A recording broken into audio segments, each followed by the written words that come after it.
Traffic could be a nightmare for motorists in Athens today, with farmers promising to use a protest motorcade to clog up the roads. And nationwide protests have been called after negotiations between the Farmers' Union and government over new tax regulations reached a stalemate last week. And Maria Finoshna picks up the story. They left their fields and abandoned their tractors. Again, Greek farmers, young and old, took to the streets, calling for a revolution.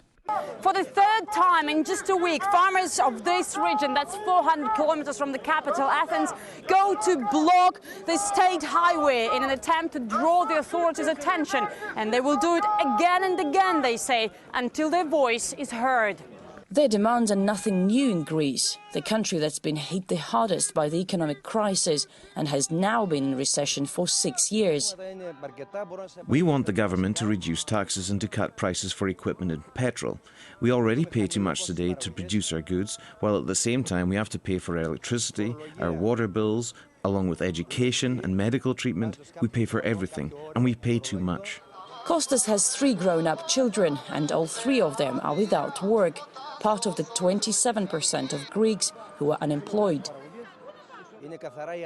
Our politicians don't care about us. There is no good infrastructure. We sell our products at very low prices, and while the European Union gives Greece money, it never reaches us farmers.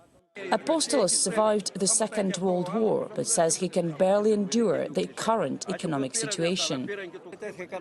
The first day we entered the EU, all our problems started. The life of farmers was never easy, but now it's hell.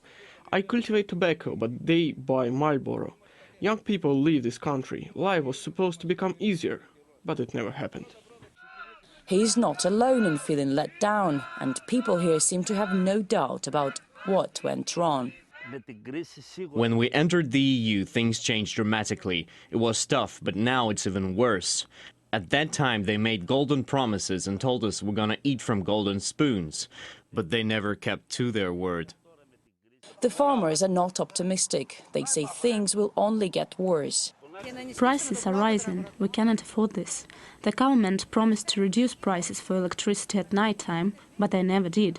We protest and call for action. What else we can do? We'll fight until the end.